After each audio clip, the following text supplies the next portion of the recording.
in terms of the review points, which happen every few months, I think surprisingly, they do take a lot of time.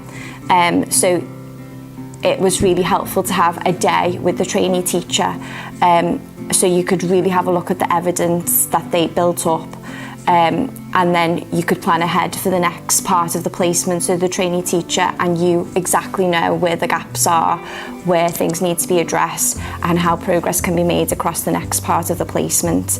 And I think those review points were really helpful to both SBT and the trainee teacher to know exactly, where you were both going and whether you were in agreement of the trainee's progress.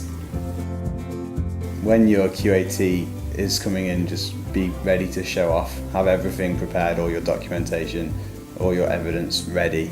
That's why it helps to keep on top of your evidence. I think as well, ensuring that you as an SBT and the trainee teacher are keeping up to date with your weekly meetings, so then you're in agreement with what has, gone on to lesson observations, targets, everything that has happened.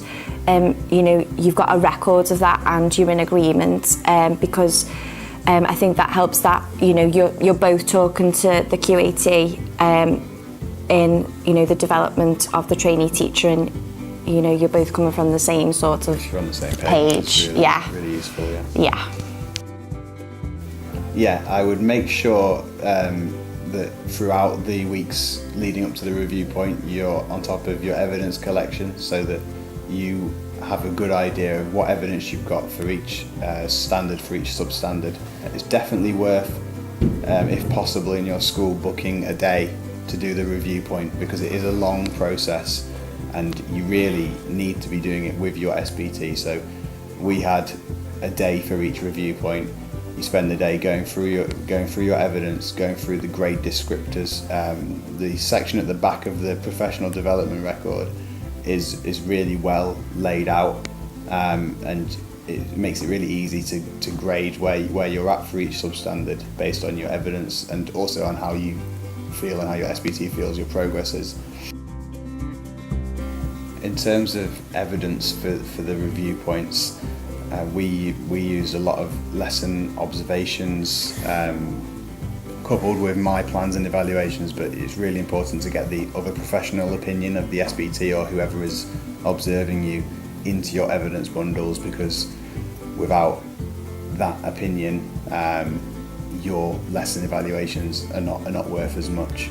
I think in agreement with Joe, I think the grade descriptors really helped during the review points, because from each review point we would mark off where we thought Joe was within his development as a teacher, and we would sort of highlight the parts where he thought he was, and then from there then make a target where he would like to sort of go to next time.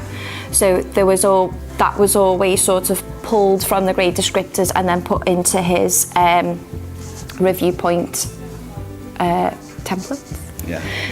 So they really helped in sort of setting targets for the next part of the placement, and it was clear to see how Joe could then move up. They were also really helpful for the part 2 of the standards statement that you're required to write for each review point, because I wrote my statement based on everything involved in the grade descriptors for that section, and I would say it would be pretty hard to write that statement without the prompts that the grade descriptors provide you with.